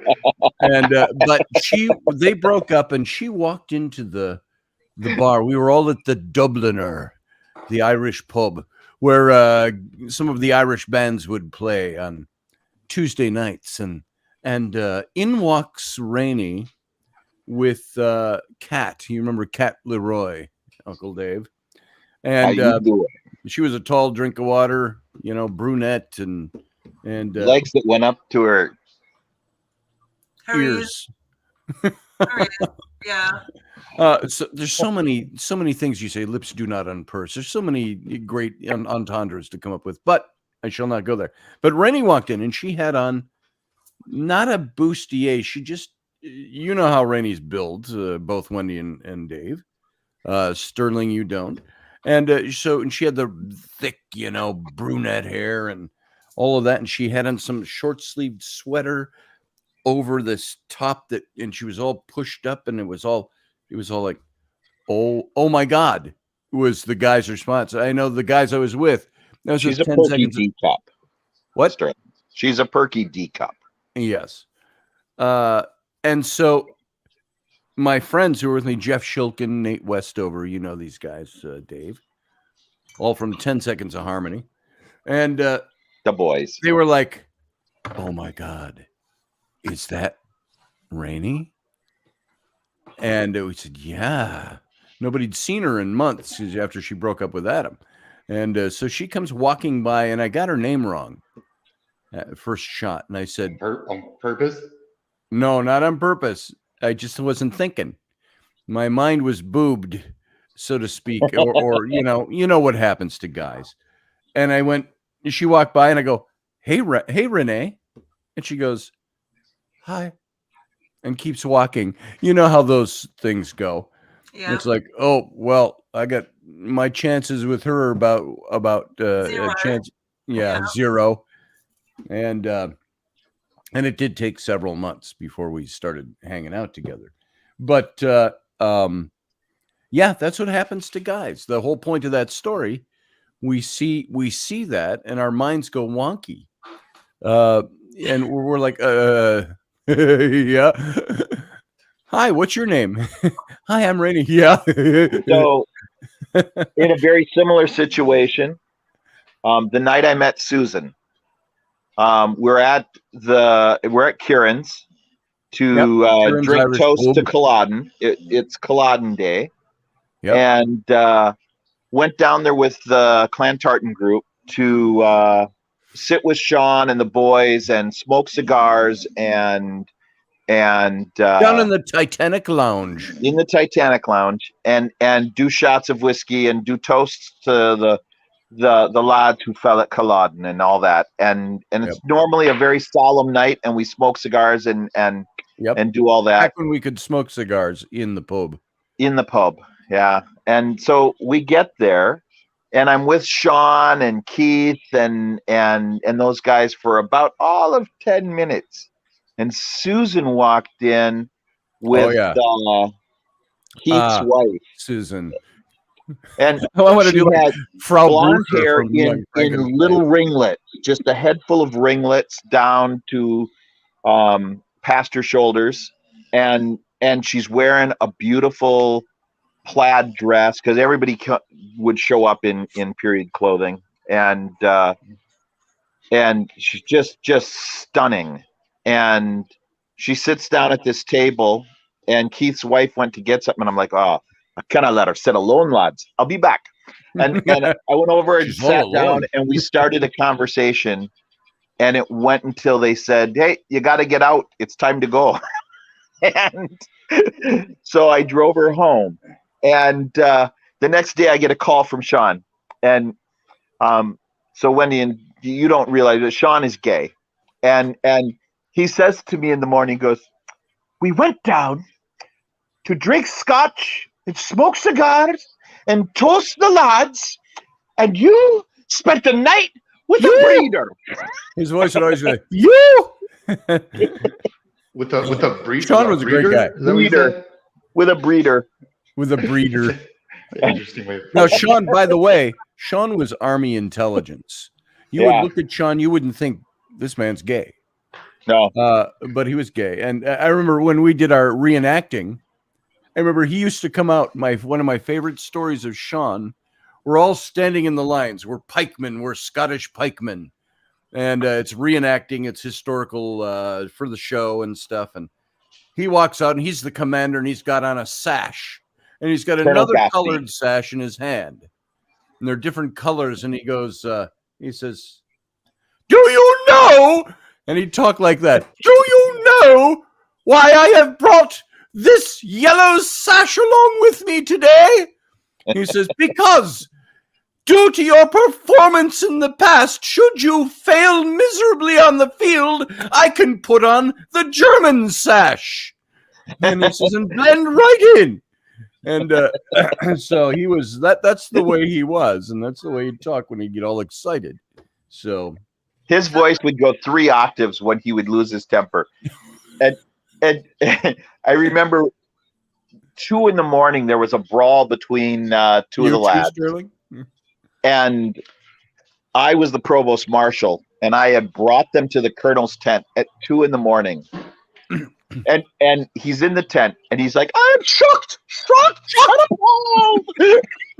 And he was just, Yes. and these 2 guys with their hands to their hands, looking down at the floor, just going, "Oh, please don't hit me." One of those guys was a very powerful presence. Oh, yeah. He was the Lord High Sheriff at the Renaissance Festival and all of that. So just to say, in life, too, he's a very intimidating, powerful presence. But there he is with his head down and his hat in his hand. Sean's yelling at him. Sean in his nightshirt and house coat. Yes, his embroidered house coat. Sean was a clothes horse, and style. all of his clothing was like impeccable to the period. And he nightshirt and house coat with the night hat on, screaming and shouting at these 2 men. Yes. 2 a.m.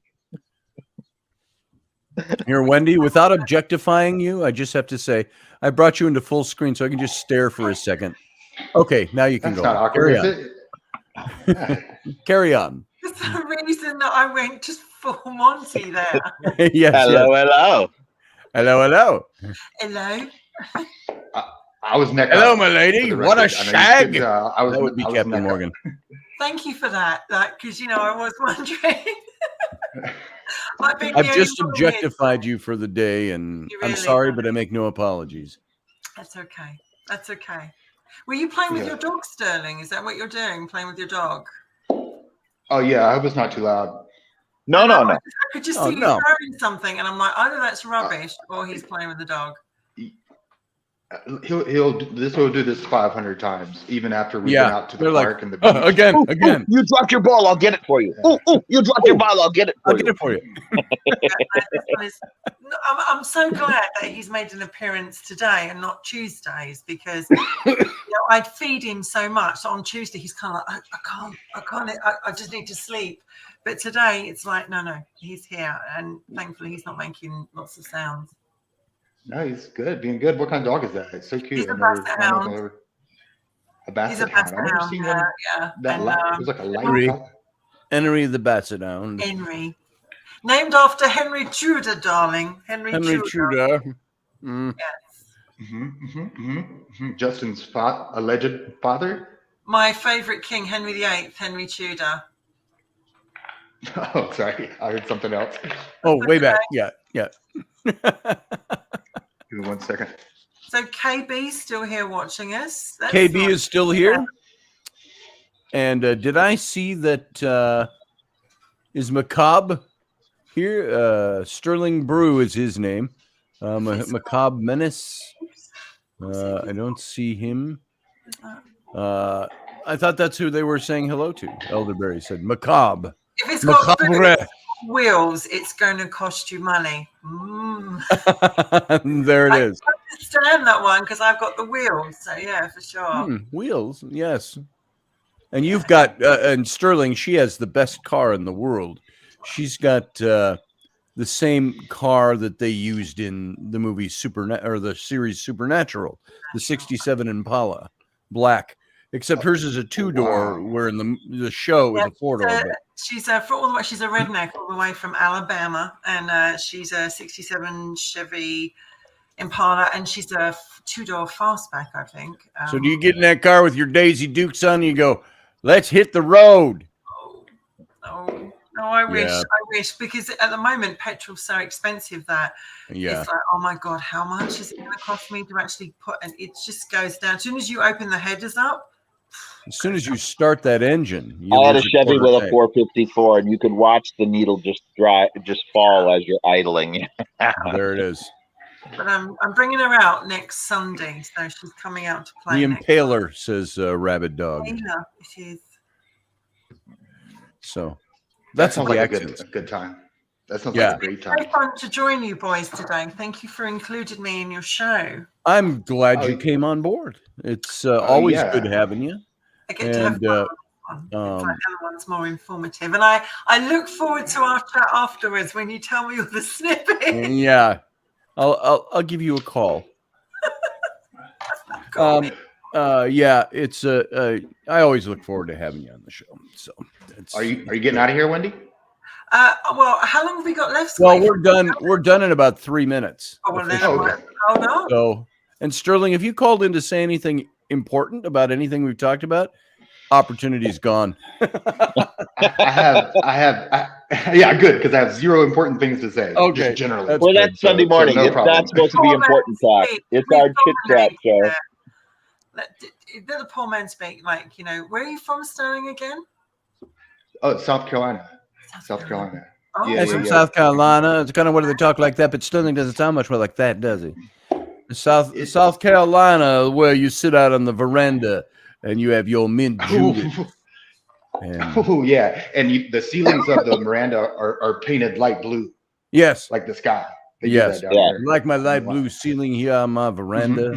Let me get my boy to come around and repaint that. Boy, the accent though, it really is. The South is a very sexy accent. I've got to say, like.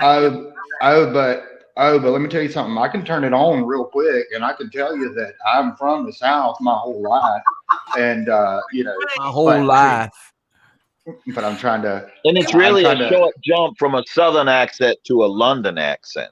It really is. If you listen closely, you can see, like, where Southern accent or where the New York thing, you can hear it in some of the British accents. You can hear how it morphed into those things. So, because the royalists all moved to the South. So during the Rev, they were like, we're not so much keen on this leaving the country thing, leaving the king. Right. So God save the king, I would say. Country, darling, the mother country. The mother country, the motherland. Yes, it was. Yes. Yeah, but and of course, a lot of those were the people who were like, I don't like this whole wall thing with the mother country. I mean, that would cut off all my trade and my profits. And so we must remain loyal to the king. God save the king. Relationship, darling.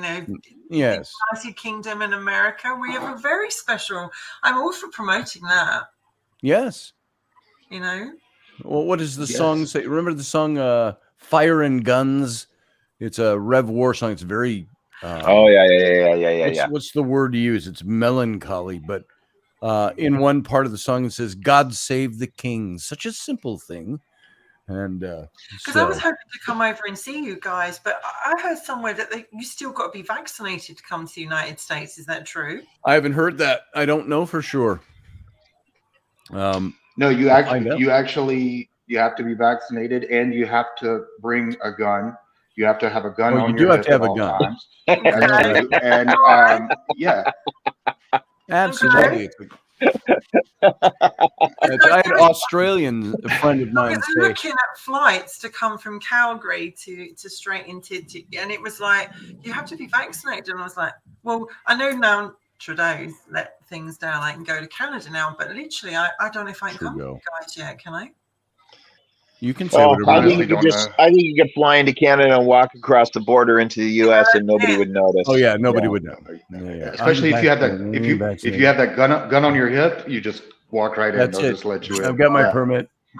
I'm from Britain. I've got my concealed carry. Yes, so on me. Hey, it was good talking to you guys. Good to talk to you, Sterling. See you later. Thanks for having me. Cheers. Thanks for being on. All right, guys. All right.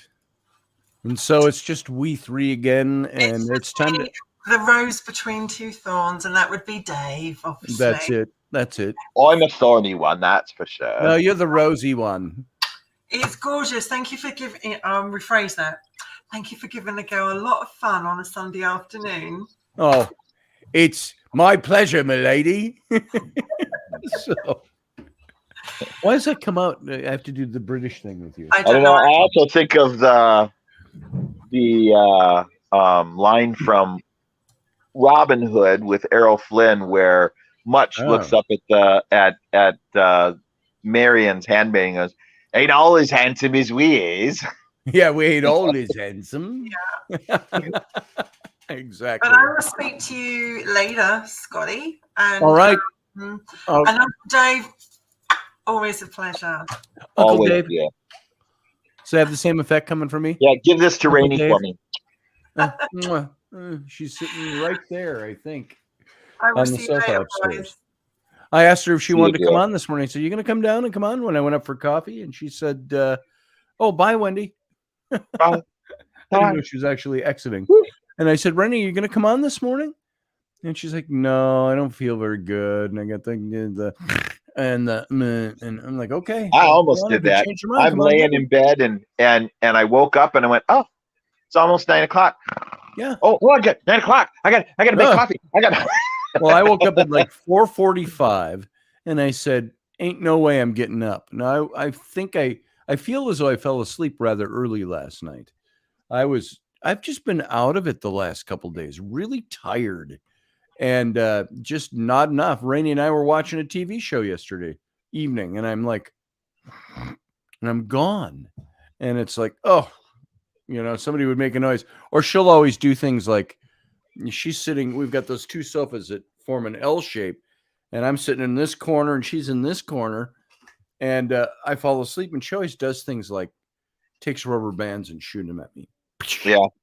my loving, wonderful wife. And I'm like, ugh, and she's over there just snorking away, thinking it's the funniest thing. So the kids, it is funny. It is funny. I like watching that. Yeah.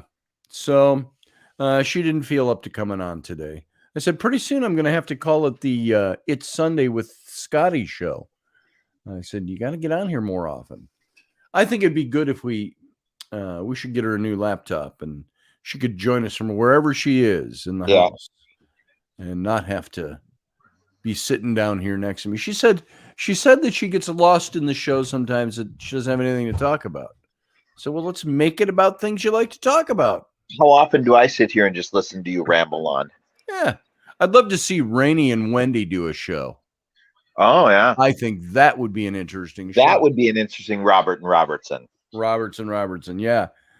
We should do that. I'll have to talk her into it. Rainey thinks she has nothing to say, but that's when she has to think about it. She thinks about it, and she goes. She just doesn't listen to herself. She has so much to say. Oh, Rainey has so much to say. It's incredible. See, she psychs herself out by going, "Oh, I got to sit on radio for an hour. I don't know what to talk about. I've got nothing to talk." Well, just sit there. Put a quarter in her, and she will just talk for hours. That's right. And that night I took Rowan to the ER a few weeks ago, right at the beginning of the show. And Rainey sat in and she said, "I'll only be on for a minute just to let you know what's going on with Scotty." She was on the whole show. She did the whole hour. Yep. So she's capable of that. So yeah, I think that would be an interesting Robertson. A nice switch up there. All right. Having said that, we got to get out of here. Yep, See I you, do Uncle too. I Dave. gotta jump on the road and head up to the city. So, all right. If you come this way, come this way. all right, I won't be. All right. No, I won't be. I won't be going out I'm there. going the opposite direction. I'm I'm going to not get going to the that way. cities and hang a left. I'm heading Hang on a left. left instead of a right. Got it. Yeah. All right. See you later. Drive safe. All right. All right, folks. That's it. That's all we got today. I want to thank you for coming on board this morning. And thanks for watching. Thanks for being here. I appreciate it. It means a lot to me. If you are not a member of this channel on YouTube, subscribe and then also hit the little bell. That bell will give you announcements when this show comes on. Also, if you haven't joined the channel, you can do that as well. That costs you money. Anywhere from $1 to $5 to $15 a month, depending on whatever you feel like doing. You don't have to do it at all. But if you'd like to help support the show, that's a good way to do it. Then you become a member of the channel. Membership has its privileges. So said American Express in their ad campaigns many years ago. So remember, this week, Monday, Wednesday, and Friday, the Intrepid radio program, live at 9 p.m. Central Standard Time. And then on Tuesday, Robertson with Wendy Robertson and me at 4 p.m. Central, 5 p.m. Eastern. And so until then, until I see you again at one of those, live long and prosper.